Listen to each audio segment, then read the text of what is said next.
You're listening to For the Republic, a love letter to Star Wars animation.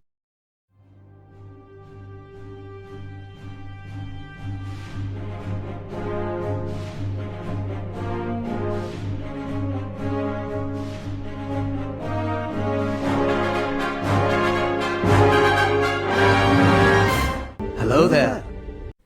Hello there. Welcome to our Obi-Wan Kenobi recaps here on the For the Republic podcast.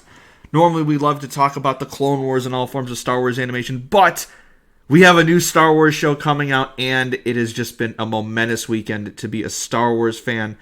I am one of your co-hosts, Andrew. Joining me is Connor. How you doing? I'm good. I'm exhausted. Even though I wasn't at Celebration, I was live streaming it with my co-host on my other podcast. A lot of work, really exhausting. I'm really tired, but I'm really happy to be here to talk Kenobi. I'm very exhausted. I just got off a plane. I was not at Celebration, but I was glued to my phone pretty much the whole weekend, which I'm sure everyone I was on vacation with really appreciated. But it was what needed to be done. But joining us, we announced it. It's our special co-host for these Obi-Wan recaps. Chloe, how are you? I am doing really well, actually. I'm coming off an exciting weekend of watching Star Wars Celebration live because I didn't go. And I have played probably way too much Mario Kart this weekend. But you know what? It's been good. Ooh, okay. Well, I don't think there's a such thing as too much Mario Kart, so there's that. I mean, I played it until I started, losing. So, Yeah, my brain, I think it was too much. I played the original Battlefront 2 with a couple of my friends yesterday. We only played 3 maps because we were in a rush, but that really brought me back because that's all I used to play when I was a kid. But yeah, we're really excited to have you on. I know we were talking about maybe having you on as a guest in the past, and then I was like, you know what, I've been thinking about asking you to do the Obi-Wan stuff with us, and I was like, well, I might as well just ask. And what do you know, here we are. So I was so excited to be part of it. Very excited to have you along. We're going to be talking all about Obi-Wan. The schedule is going to be a little wonky for the first couple weeks, mainly because I was out of town this weekend, so we had to film this one a little late. And then, of course, these released on Friday. Our next one releases on Wednesday. So we'll have to figure out when we have those airing. But once we have a set schedule, we'll figure that out. Because I thought it was going to be 6 episodes, but then Ewan was like, yeah, we'll see you for episodes 7, 8, 9, and 10. Oh, no, and we're like, what? It's 6 episodes. I think he was just joking. Well, I hope he's not. Pain. I hope he's not, because I love Ewan McGregor so much. So before we get into the episodes, something I like to do every time we bring someone new onto the show is I like to ask, because we're also about just our journeys with Star Wars. Chloe, what was the thing that got you into Star Wars that made you a fan? Do you have a particular first memory with the franchise, or how did you get introduced? If you want to just tell a story real quick before we get to the episodes. Yeah, sure. I can try to make it a little quick so we're not here for long. I got introduced to it by, I have to say, I was not immediately a fan, not because I didn't like it, but because I was a kid and I was scared of it. But then my dad came across Clone Wars on the TV for me to watch, and he just sat me down and used to watch it with me. And then as I watched Clone Wars, then that was how I started to fall in love with Star Wars, especially as we kind of saw Ahsoka grow up. I mean, essentially she's growing up and I was growing up, so Clone Wars really solidified the fact that I loved Star Wars. And then now we're here and we have Clone Wars season 7, and I can't even wake up without thinking about Star Wars. Yeah, it's crazy. All right. So that was a great to hear your story, and now it is time to talk about Kenobi. So I think It's basically episode 3.5. Pretty much. Let's be clear. I mean, it felt smack dab in the middle. The thing I loved about these episodes is it felt like an event. Mando and Book of Boba Fett were great and they were fun, and they've just been Star Wars for the last couple of years. But they still felt, and they were presented like TV shows. It opened with the A Long Time Ago in a Galaxy Far, Far Away. It had the complete recap of the prequel trilogy and Anakin and Obi-Wan's journey together, which I loved. I think they should keep doing this for the shows, and it just felt like a big event. We got the John Williams score, which the score overall in this show was just incredible, and I really liked how the episode started. In these first two episodes, we got some stuff in the trailer of what we would expect. Obi-Wan watching over Luke on Tatooine, and the conflicts with Owen Lars and the Inquisitors coming to Tatooine. But that's really all we knew. And then it kind of took a sharp left turn when it just cut to Alderaan like 20 minutes into the episode. And then I realized we were going to start getting Leia in this, and I lost it, honestly. Yeah, I remember like when it started, I was like, oh my gosh, this is like a cinematic event. And like, I had to set the tone to watch it too. I had like the lights off and like, I was in front of my TV, like in the perfect spot, like, the whole thing. And then it started with like a long time ago in a galaxy far, far away. And I was like, oh my gosh, like it's happening. And then the whole thing started and I was just like the recap. It was amazing. I was hoping there was going to be. Oh, wait, what? It was elite. Oh, yeah, I know. I was saying that I thought there might be some Clone Wars flashbacks in the recap, but there weren't any. And it was fine either way. I thought it was great. I'm thinking that we're going to get that next episode or in the next That's what everybody's been telling me. Just because of how episode 2 ended, I think we're going to get those flashbacks people were talking about. Because I think they're coming. Like, it just makes sense that we would see Anakin during the Clone Wars and not just as Vader. I need Obi-Wan to dwell in his misery. I need more of it. Give me all the pain. I just need a Satine mention, and I'll be good. Yes, please. Dude, okay. Oh my god. So, speaking of which, I know after the fact that it wasn't Satine, that like when he was talking to Leia and he says, "You remind me of someone," and like described her, like my mind went. I don't know why. My mind immediately went to Satine until like 20 minutes after. I'm like, oh wait, no, that was a Padme reference. But like, what if it was ambiguous enough that it could be both? But I'm like, no, it's definitely Padme. But like, I definitely thought that him saying, "Oh, you're stubborn and fearless, but she was also a leader," was like, that's a Satine reference. And we're also joined by Donovan. Yeah, he just hopped in right off the bat. Don, how are you? Hi, I'm good, thanks, guys. I don't even know what else I was going to say. Like, I realized right off the bat that it was Padme, but I've seen so many people on TikTok say it's Satine. So that's interesting. I'm going to come right in and say that I don't think it's Satine. I think it's very much Padme. It's Padme. But there's enough like inference there that it could be Satine. But I think it's just most likely Padme, especially because he's talking to Leia. I feel like the implication is very strong there. I mean, my brain went to that first. Like, I didn't even think about Satine until I like went on Twitter later and saw people kind of talking about that, and was like, oh yeah, that does make sense. But I think the only reason I thought of Satine was because I not just watched the Clone Wars arcs with Obi-Wan before, but like I recently watched them to prep for this show. So that's probably why. But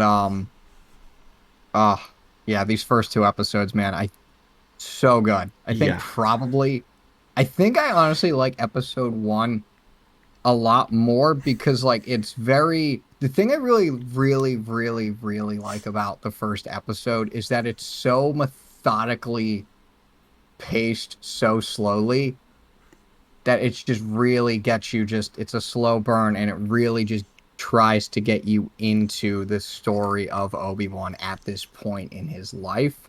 And I don't know about any of you, but for me, his intro reminded me of a slower paced Rey's intro in Force Awakens.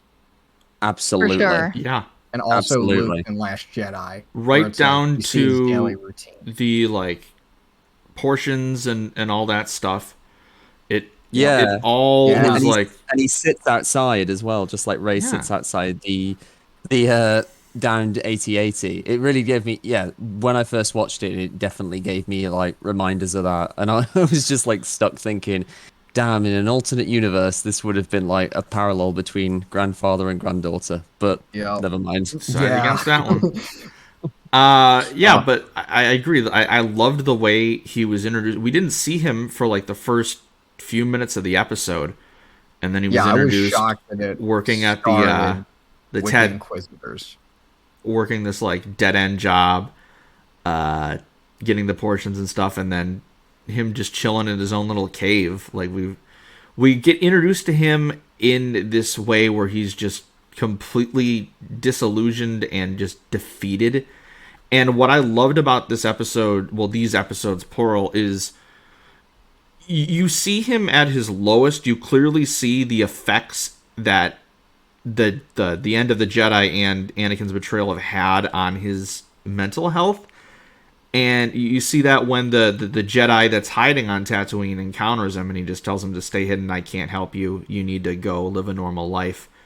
And that indirectly leads to him getting caught by the Inquisitors. But we really get to see this rediscovery of Obi-Wan and who he is in these two episodes, which culminates in when he uses the Force finally to save Leia during the chase scene with the bounty hunters, which I absolutely loved that. And I thought it was a really great character story for Obi-Wan in these episodes.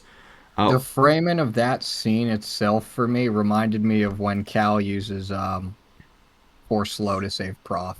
People have been saying that there's a lot of Fallen Order parallels in this show, too. Definitely, yeah. Well, especially with the presence of the Inquisitors and this like really driven character in Reva who has like clearly a more personal connection to the events happening than she's letting on.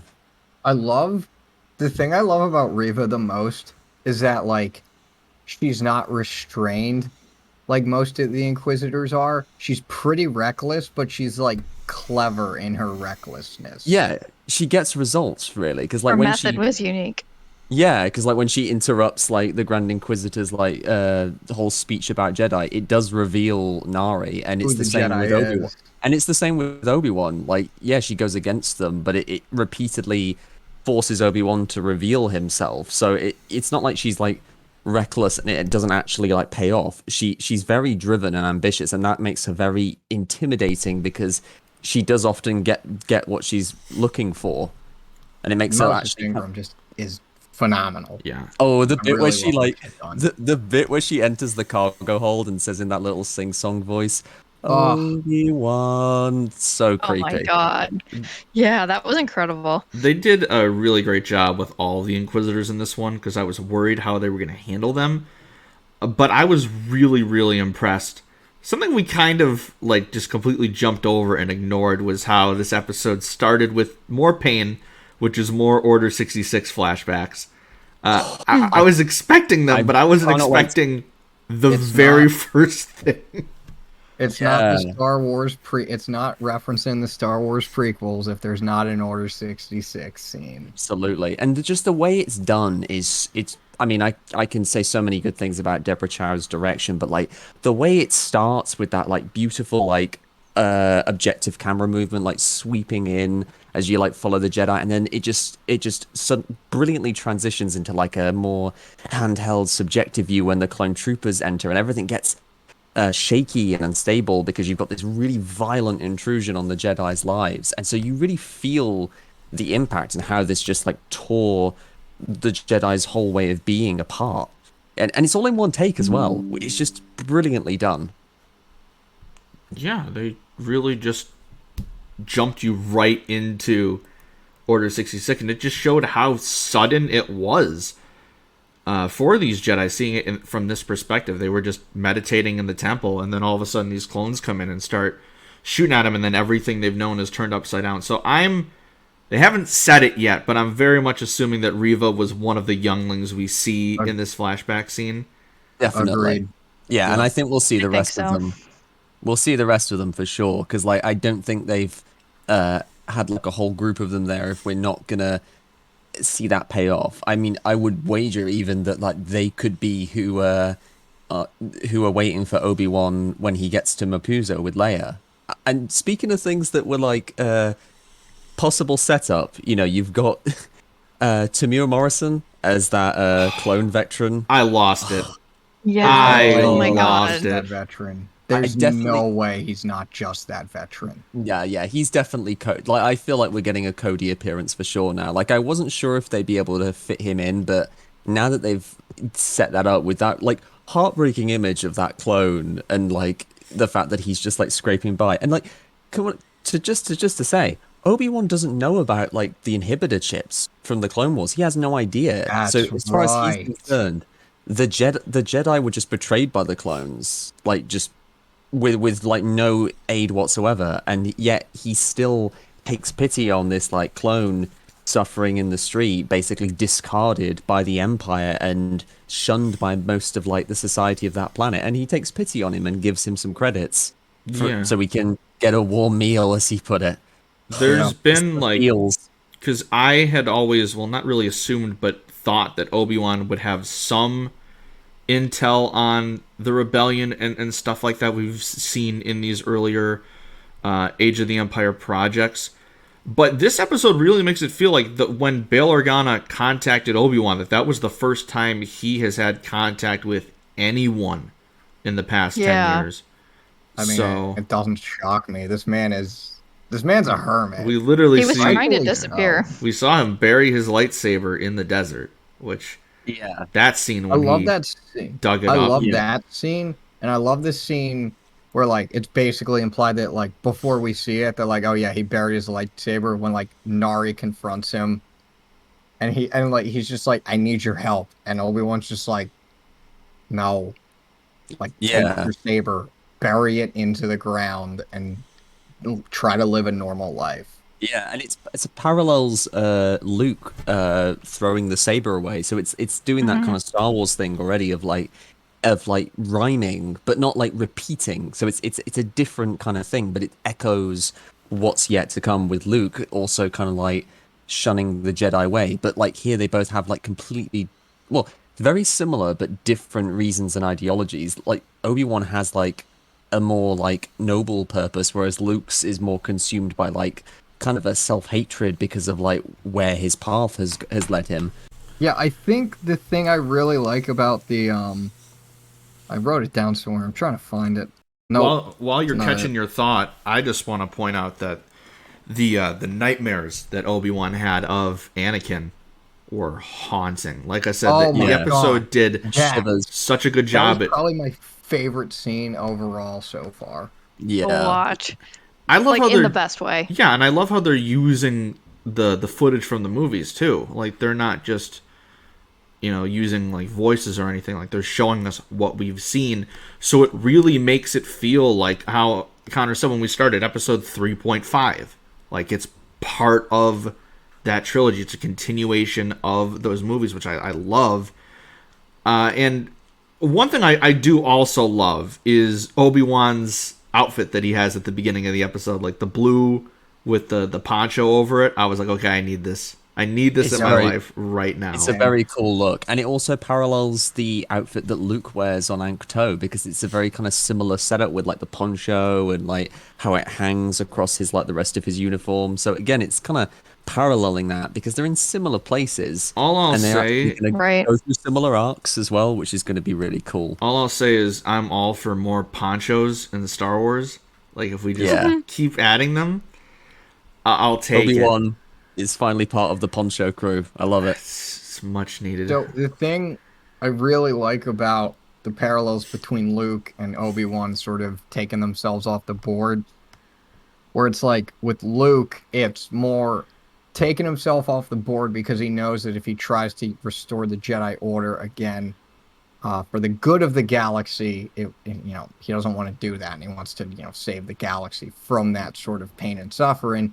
But with Obi-Wan, it feels more personal, where it's like, I'm taking myself off the board as a Jedi so I can help everybody else that I've hurt not hurt more, and sort of prevent that from happening to other people.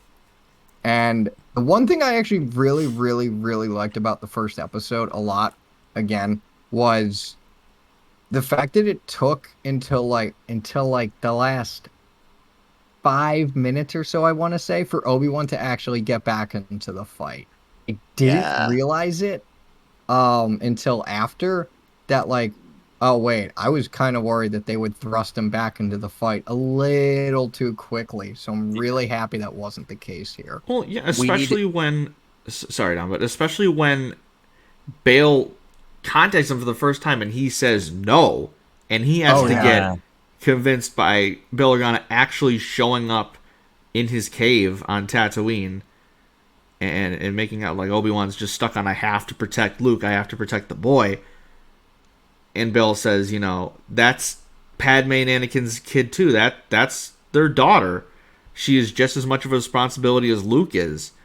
And That was getting so that important. moment. It was so I like important. how Bale calls him as well on like that he's kind of like wallowing in his failure by this point. Like when Obi-Wan repeats, "I have to protect the boy," and he goes, "This isn't about the boy, and you know it. You know, you've made mistakes. We all did.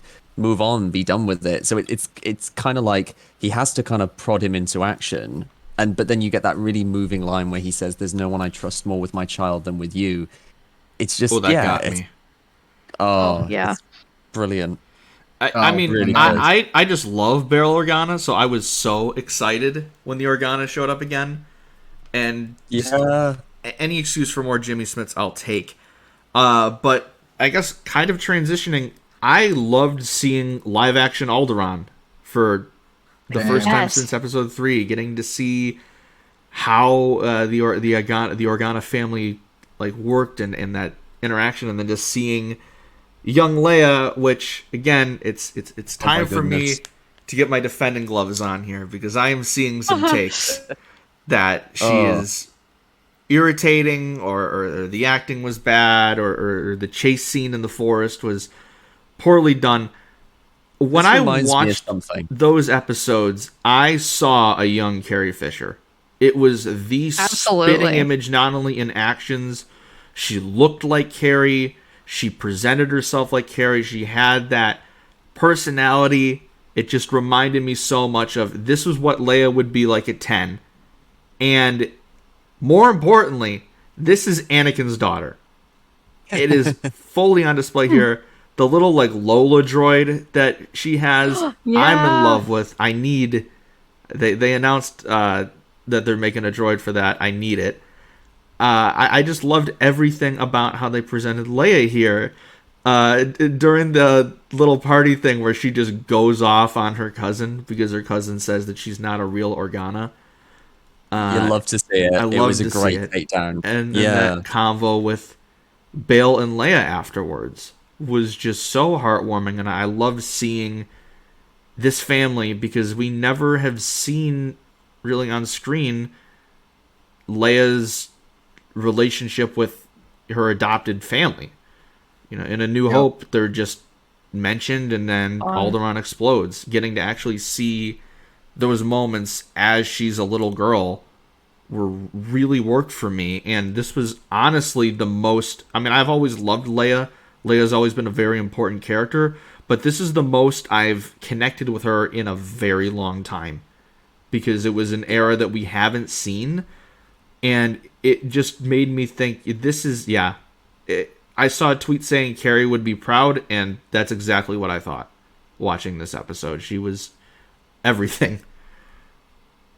Yeah, like it's very like it was very moving at first to see Leia, and the actress who they found to play it, it's shockingly good at like capturing that kind of like spirited essence. Like one of my favorite moments was when she's like talking to later on to Obi-Wan, and she just very pointedly goes, "I'm not stubborn. No, I'm not." Like, it's just like I love the attitude that she brought there. It very, very much reminded me of Carrie in a lot of respects, and it's just really cool to, as you said, to see Leia living life on Alderaan and see how she is a little frustrated by having to live life as a politician, because, like, you know, just as her father is, you know, having to put up with all of the corruption and like blatant like deviousness going on in the Senate, and Yeah, and obviously like Lola, the droid, it's just the most adorable thing. I loved with Obi-Wan where Obi-Wan was like, how old are you? And she's like 10. It's like, well, you don't act like you're Sound 10. like you're 10. Oh, that Yeah. was his delivery was great. Yeah. What was it? Oh, the one also really cool thing with those with the PTSD scene was when he sits up and he calls for Qui-Gon, and I Oh knew my right God. then and there, like, it's not gonna, like, I thought he was knew, gonna be there. no, I for sure, I was like, this is a story, this is the first episode, he's not gonna show up, but we're for sure gonna see him. Oh, we're gonna Yeah, remember and, like, Liam Neeson with his I only do movies as he's announced for another Star Wars project this Yeah. weekend. Yeah. So And his son as well. you're not His son fooling as us, well. Liam. Liam, it's like, Liam, you're in the show, Yeah. just stop. All but Like, confirmed now. I think it was, I can't remember if it was you, Don, that said this or someone else, but when Ewan calls for Qui-Gon, he, Yeah. like, very subtly slips back into his almost Yes. Phantom Menace tone That of was voice. me, yeah. Yeah, I Mhm. remember, And it's yeah, I like did say that. It's so well phenomenal. done, and it was moved me instantly because I was like, whoa, that's like amazing acting to just very naturally kind of shift into that more kind of like Phantom Menace era voice to speak to his old master. Ah. It's very good. And it's just the shot in the cave afterwards of him just on his own. It's just like, oh, it breaks my heart. It breaks my heart to see him, to see my favorite character like going through such hardship, but like I like that the arc seems to be that he's gonna be putting himself back together, and like this seeming looming confrontation with Anakin is gonna like with Vader is going to like give him a sense to an ability to make peace with the failings and the fact that he couldn't save Anakin from the dark side and make peace with himself. I just really like that they're heading that direction. It's the kind of thing I've been hoping a prospective Obi-Wan show would do, and like so far it's pretty much doing all the things I kind of wanted it to do, which is just Exactly. amazing. Yeah. What I love is that at the end of Revenge of the Sith, Yoda tells him he'll teach him how to communicate with Qui-Gon, and 10 years later, and he still hasn't figured it out yet. So Like, we get to see way We're more gonna struggles. We're gonna get figure to it it, out. Yeah, but either I'm so excited. it just gives the vibes of he is so emotionally damaged that he can't even bring himself to communicate through the Force because Yeah. he's just lost. And Yeah, he's not even opening himself up to the Force at this point. Like when he used the Force to make Leia float, which was a nice payoff. You know, that really looked like the first time he'd used the Force in over a decade. Like it Yeah, looks I like- was gonna say that. Yeah, like since arriving, he's just not used it, and it was just like it really looked like it took effort as well. But I really kind of like how this is like the first step to him kind of becoming more in touch with himself again and getting some of the person he used to be back. definitely. Agreed. Once Leia's kidnapped, like we said, Bail tried to contact him. Obi-Wan said nope, and then he shows right up there and literally goes into the desert, digs up his lightsabers, which I love that it was both his and Anakin's. And Anakin's. He's digging up his past. The two of them together, I was like, oh my god. Every time I thought it couldn't get more heartbreaking, it Yep. did. Exactly. Oh, And then knowing that this has all been elaborate, or all the strings are being pulled by Reva. She hired the bounty hunters to kidnap Leia because she knows that, well, in Reva's mind, it was, well, Obi-Wan was very close with the Organas during the Clone Wars, so of course he's going to go help her. She does not know that that is Anakin Skywalker's daughter. Right. And as Yeah. we know Here's later, the thing. that she does know that Anakin is Vader, which I'm sure Yeah. we'll learn the answer to.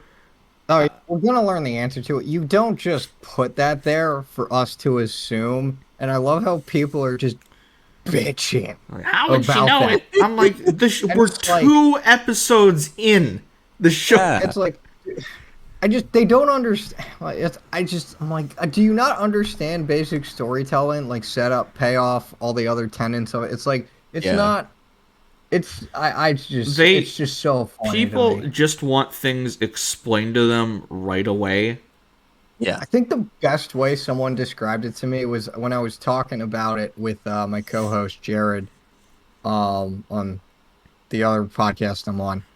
He was like, they basically just want Alex and Molly from Star Wars Explained, like To pop in on the just corner. voicing over, just Yeah. in the corner, just like, yeah, this is this thing. It's like they Much don't love want to a those guys. story. They're awesome. They wanted, yeah. Oh, they're freaking great. Let me So, pitch yeah. that to Lucasfilm real quick. I feel like that'll just be That would go over. a good series. That would be a funny series, actually. But I loved the end of the episode, how we literally see him like start his journey. He gets on the transport The and freighter. it Yep. was great. Here's The the other reveal- thing. The reveal. Of course. The reveal of him with the lightsaber holstered is just so. It was so well done. It was so satisfying after spending a whole episode just really living with him and seeing just like the misery that is living on Tatooine and just like the weight of the trauma that he's under. It was just such a satisfying image. The lightsaber holster there, not just because that's like my favorite lightsaber because Obi-Wan's my favorite character, but it's just there's something really uplifting about it, just kind of which is kind of like carried over in the theme as well, which we'll talk later about the John Williams theme, I'm sure, but there's just really a sense of hope being found amidst the darkness and the defeat as it was in the tagline. Yeah, I mean, I'm looking at that saber hilt right now. It's one of the 2 sabers I have. I adore it so much. So cool. Dude, I might want to get that saber. No, but I really want to. Here's the thing that I think a lot of people, myself included, forget. The Inquisitors don't know that Obi-Wan is on Tatooine. No, the whole time they're don't. going after... I'm forgetting the guy's... What was the Jedi's name? Nari. They're going after him. The Grand Inquisitor, that's his target, but Reva is just assuming that Obi-Wan is there. She doesn't know. The fifth brother and her, the convos just show that she's been obsessed with finding Obi-Wan, which we're assuming is to gain favor with Vader. But maybe they have some type of connection. Yeah. What do you got? Do you guys think she might have a more personal connection with him? Because she calls him Obi-Wan. Probably. All the other Inquisitors call him Kenobi. So they're still using that level of formality. She uses Obi-Wan when she speaks to him. That has to be intentional. Yeah. This is my just personal theory. I kind of get the sense, given that she was a youngling, maybe he was supposed to take her on as a Padawan, and then he got called away to the Outer Rim sieges or something. So it was never properly looked at, properly completed, her becoming his Padawan. And so when Order 66 happened and she was left to fend for herself with other younglings and was eventually captured and tortured presumably into becoming an Inquisitor, she kind of holds him more responsible than anyone else because he was supposed to be her master and her protector, and he wasn't there. I mean, my theory is if she knows that Vader is Anakin, then she was probably aware that Obi-Wan was Anakin's master, and if she was tortured into becoming an Inquisitor, she probably blames Obi-Wan for the fall of the Jedi failure. and Anakin's failure. That's a good theory. So that's my current theory right now. Before we move into the second episode, because I know Chloe is on a bit of a time schedule here, because it was such a big part of the trailers, what did you guys think of the Uncle Owen scene before we move into episode 2? Oh, it was fantastic. Joel Edgerton really killed it here in this episode. His whole scene with Obi-Wan, major sass, and also the way he just faced down an Inquisitor like a badass. Right? No blink, not even blinking. She literally gets right up in his face, and basically threatens his family. And he basically just looks down at her and just scoffs and is wow. It's not today. Wow, dude. What I also really loved is that after they left, Ewan, not Ewan, Ewan, but also Obi-Wan. Thanks. Basically one and the same. Obi-Wan says to him, thanks, Owen, or whatever. And he's like, I didn't do it for you. This man That is was perfect. digging it. Yeah. This man is just putting the stake in longer. I am sure we'll get more of the Lars, because, I thought this might have been the last episode that we're on Tatooine, but I'm assuming we got to go back at some point. I Oh so- yeah, we've I mean, not I even think seen so. Baru. We're I mean, definitely yeah, gonna we don't get see back there by Baru, the end. and We see Baru for like a split second, but like Yeah, it's so since blink these and you'll miss first it. two episodes really focus a yeah. lot on Leia, we'll probably get some more of Luke later on, whether or Yes. not like he actually directly is with Obi-Wan or not. I'm not sure, Yeah. but that was just a really heartwarming moment of him watching Luke and then getting the parts to make that toy for him, and then Owen Yeah. just Oh, throwing yeah. it right back in his face. I was like, no, no, no! I'm That crying hurts. here, but I just Yeah. I really did like the scene with Reva and Uncle Owen.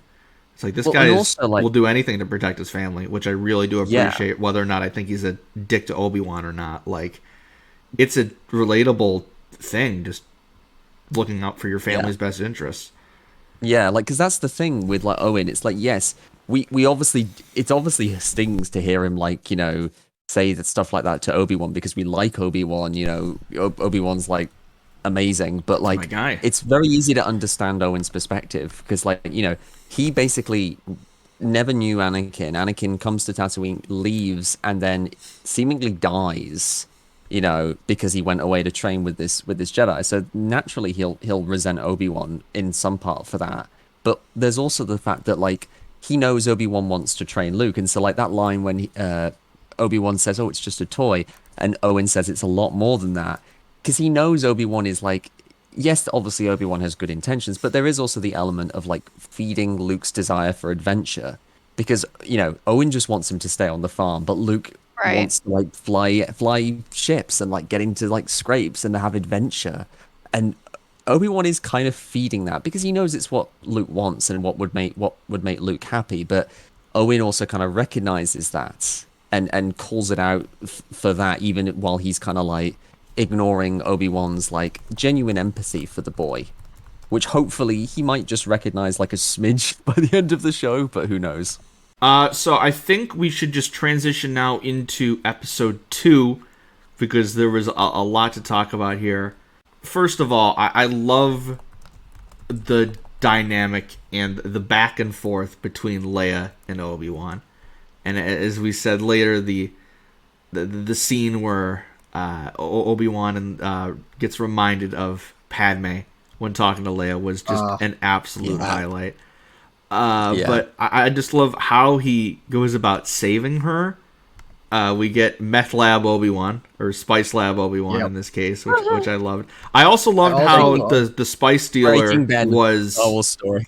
I loved how the spice dealer, like, on the streets of Dayu was Obi-Wan... I mean, not Obi-Wan, Ewan McGregor's daughter.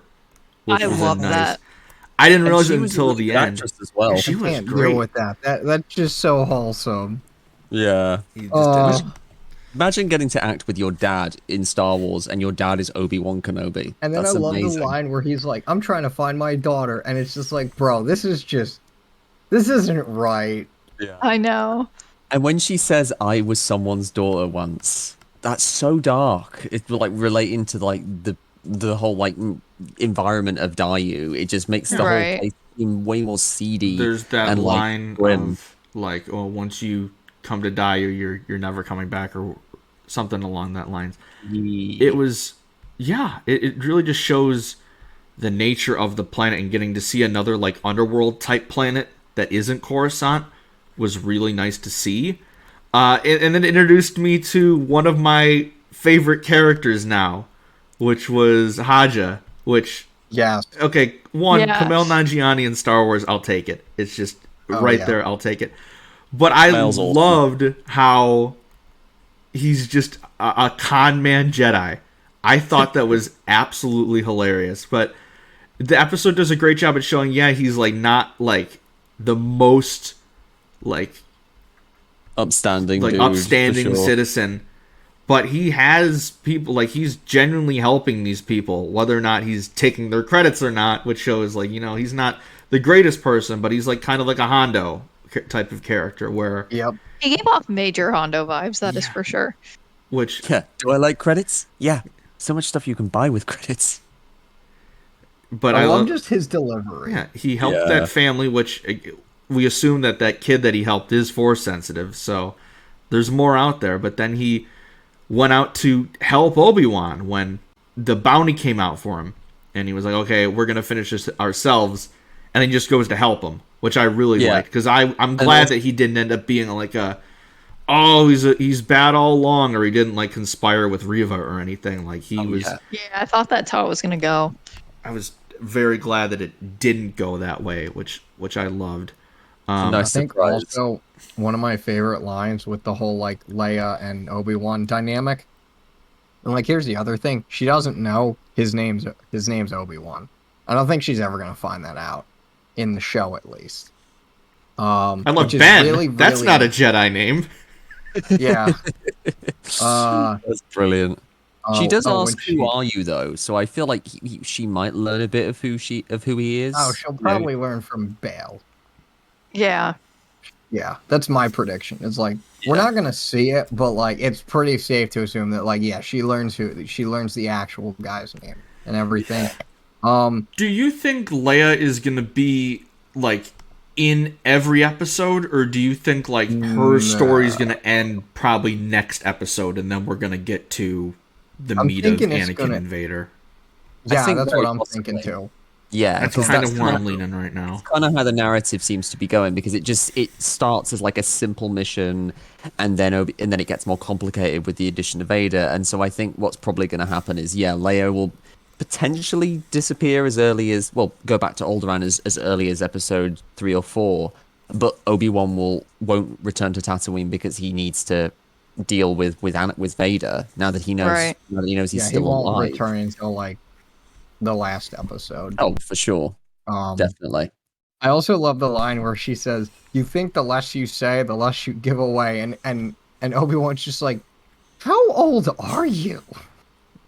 Yeah. It was like, sound like you're 10. You should know, Obi-Wan. Like it's been 10 years. Like you were there when she was born.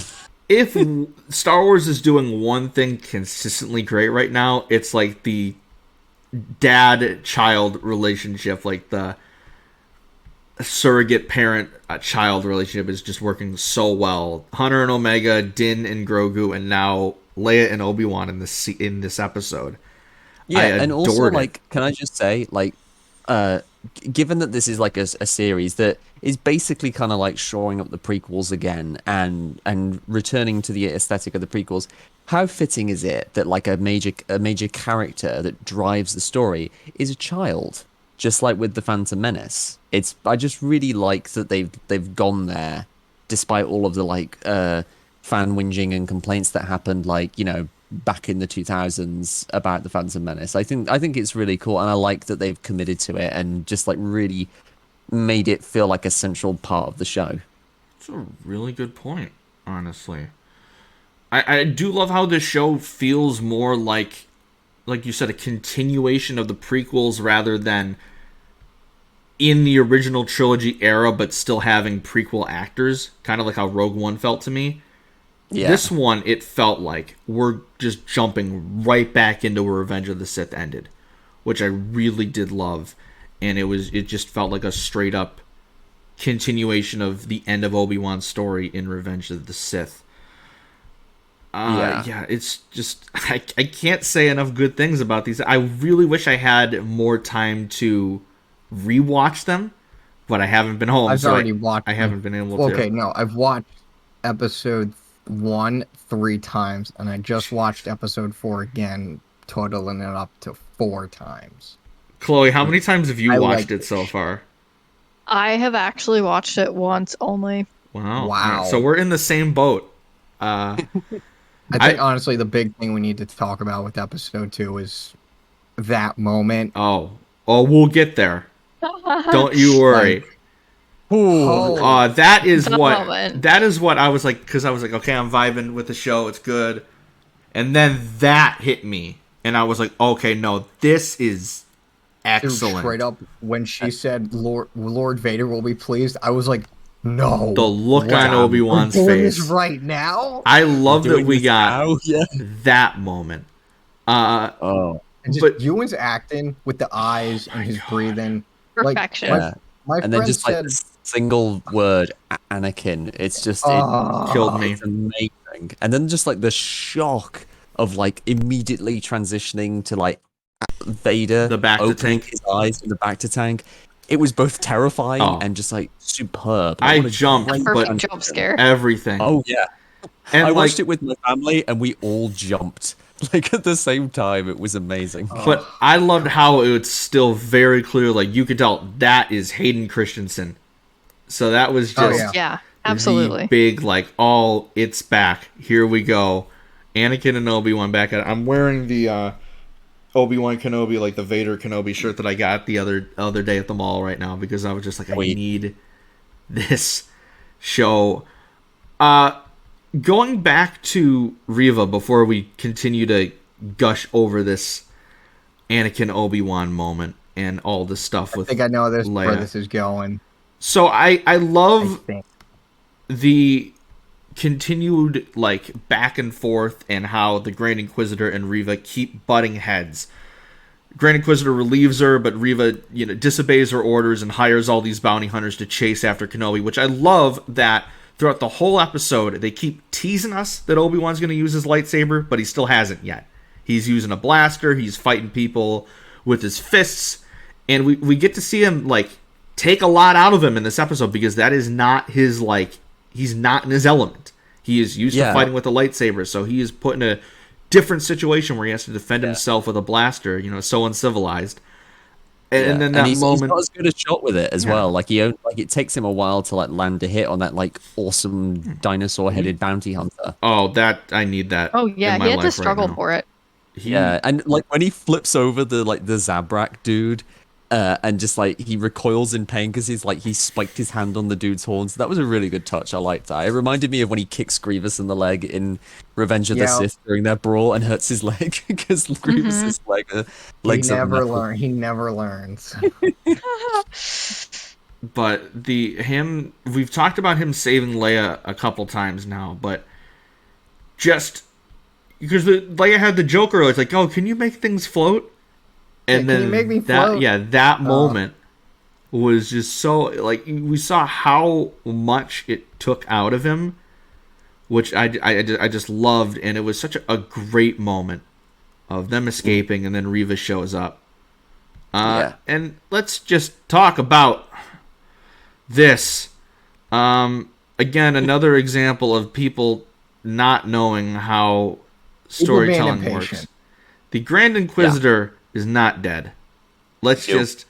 Now, I get... If I didn't watch Rebels, I would also think, oh, yeah, he's probably dead. But... Right. One, I think Rebels we'll see him exists, and it's alive like... in the next episode. he's either going to show up in a back-to-tank, or the other Inquisitors are going to show up, and he's still going to be alive, and they're going to like take him to the med bay or something, and then they're going to have probably a hunt out for Riva.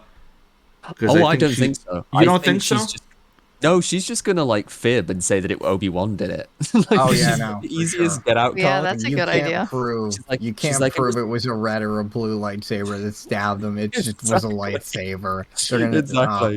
You I- can't She's definitely differentiate gonna between the say- colors. I There was do no like one. this theory going around, though, that the Grand Inquisitor is going to be the one that kills her at the end of the series, because I don't think...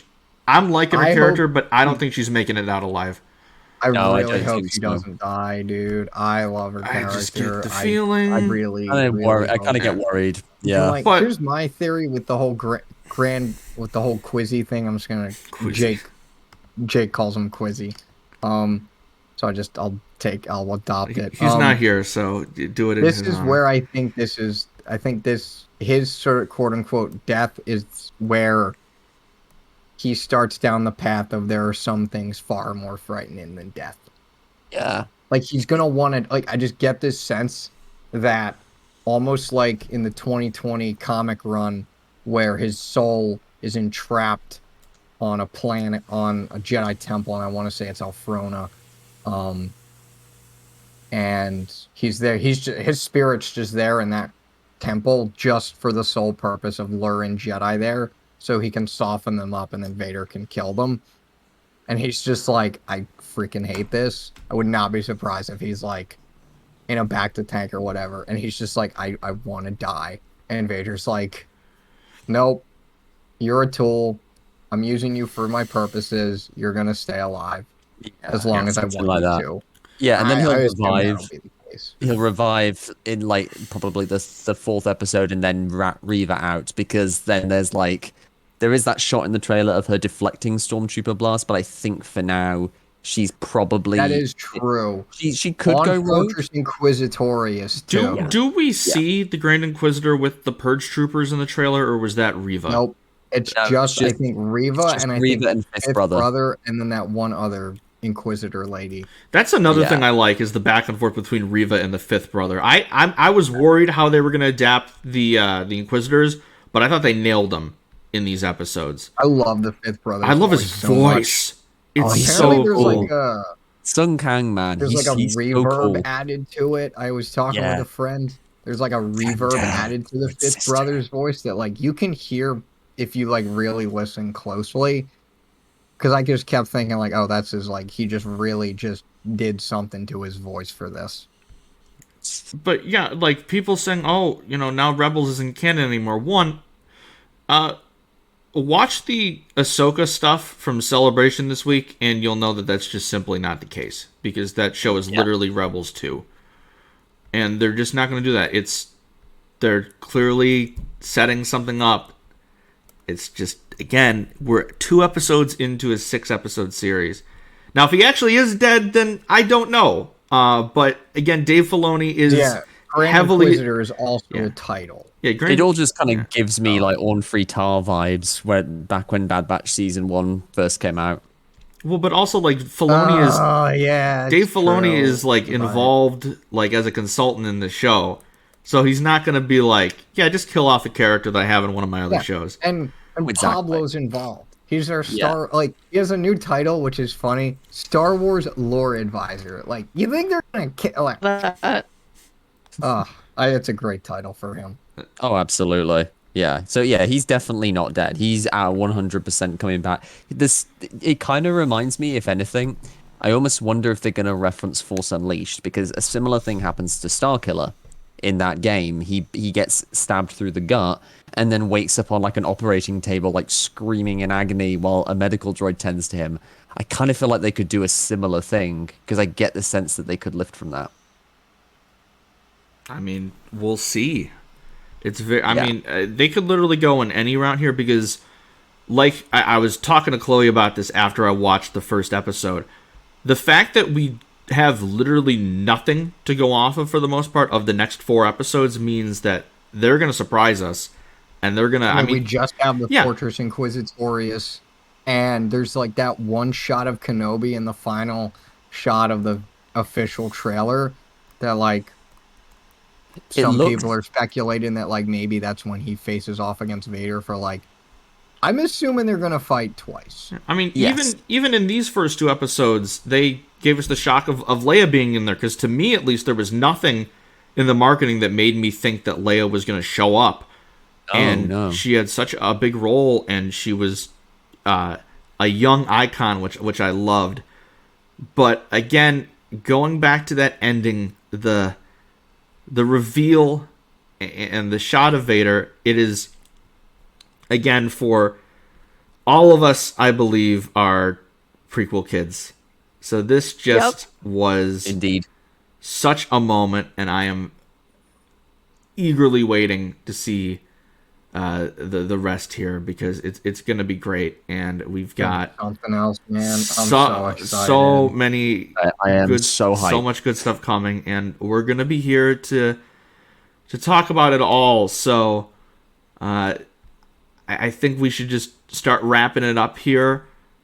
Overall, what are all of your thoughts, and what do you hope to see next with episode 3?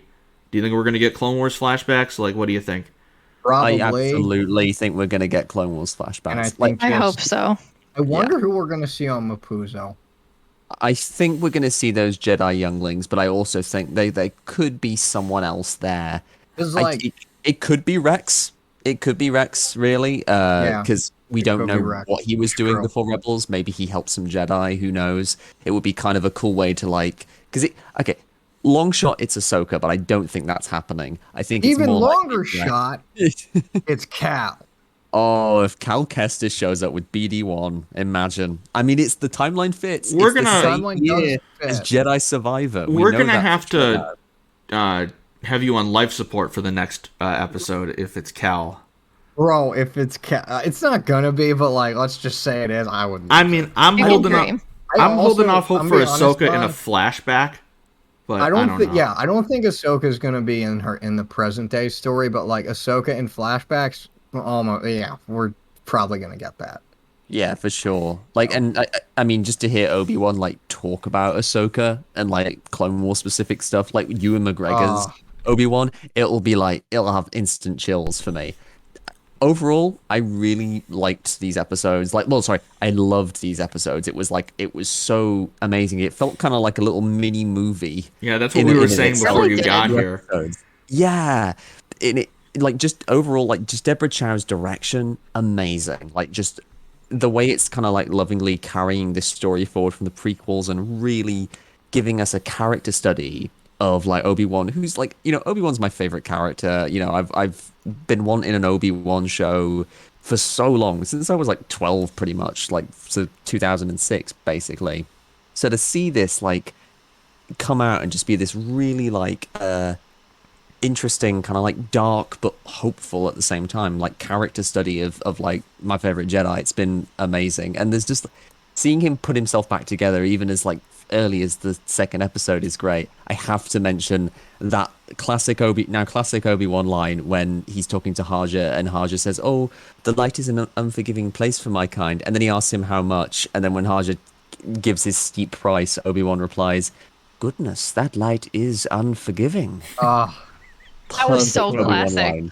That's classic Obi-Wan. I love it. And I'm so excited for what's to come. I hope we get some interplay with Vader and Obi-Wan before the big climactic duel. I think that's probably coming.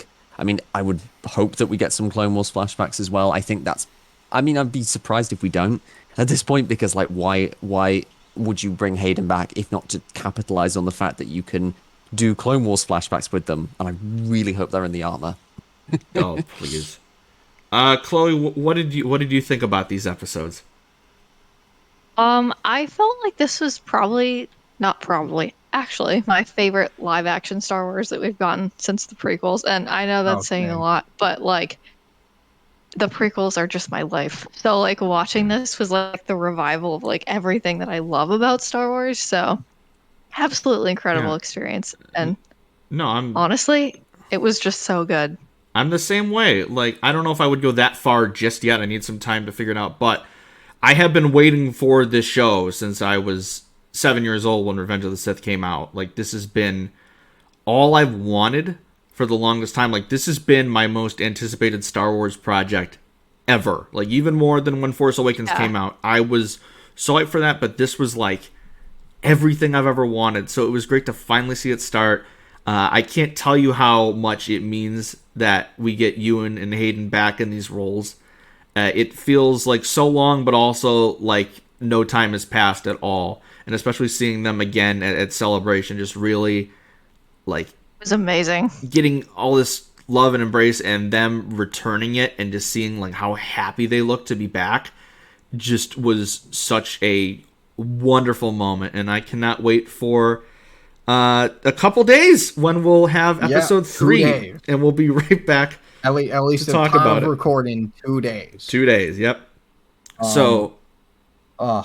It feels unreal The still. thing I love about Kenobi, to me at least, is that it feels like such a natural extension of Revenge of the Sith, with like a new angle to it, with everything that's been added to the canon. Like, if George made an Obi-Wan Kenobi series, like there definitely wouldn't have been Inquisitors. But like now that with what we have in canon right now, it just feels like it feels fresh, it feels familiar, and yet fresh. Yeah. It's just been great.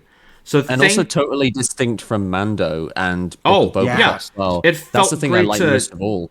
to have it in a different style, not only in the music but the presentation, not having like the Mando type credits, I thought was really nice. Like it felt like we were still like It was a in movie. the era. Yeah, It feels like a Yes. movie. and it was supposed to Long be movie. one at the beginning of development, and now we have the show. I mean, Ewan said in the marketing, like it feels more like a 6-hour movie than 6 episodes of a TV show, and that very much feels Amazing. like it to me. So I think this is where we'll wrap it because I know Chloe has to leave.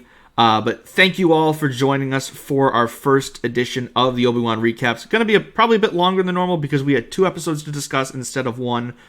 But I really love talking about Obi-Wan with all of you, and I cannot wait to do it again. We'll start with the newest edition, our lightsaber queen. Where can they find you on social media if they don't also already follow you already? It is just at lightsaber queen minus the E in lightsaber, and I have the same username on TikTok, Twitch, Instagram, and Twitter. Perfect. Don, what about you? You can find me on Twitter at Donovan Mead and Instagram Donovan underscore McComish. I also write stories on SW Editor. ig.org, I think is the website name, or .com. Well, and also write articles and stuff. It's really cool. Perfect. Connor? Twitter at DepaBanana. Also sweditor.ig.com. I don't have any stories published yet, but I do write some. I'm really excited. We have stories published there, and I also write articles, but I work with a wonderful creative team that includes Don and includes Jake, who was unfortunately not be able to hear with us. The stories out there the stories that we have out there already are really cool, and you can also find me as another co-host of another Star Wars podcast, the Nerd Academy podcast, specifically our Star Wars show, Knights of the Nerd Republic, where we pretty much talk all news, Star Wars news, interviews, topic episodes, what have you, breakdowns and chats about the new stuff in Star Wars. Yeah, I know you had some celebration content over the weekend, so We did. That was great. We live streamed all 4 days, and let me tell you, it was exhausting. yeah, I wouldn't have been able to do that, so you're stronger than I am. But you can follow me at Twitter and TikTok at Starlight Andrew. You can follow the podcast on Twitter at ForTheRepubPod and on Instagram at ForTheRepublicPod. Next time you see us, we'll be doing, I believe Wednesday we said, we're going to be recording our celebration recap, which we're going to be talking about everything that's going to be huge for the main show. And then you'll find us back here in a couple days for our recap of Obi-Wan Episode 3, which will be very fun. So, Chloe, thank you for joining us. It was great to have you on for the first time. We'll see you guys next time, and as always, may the Force be with you. Always.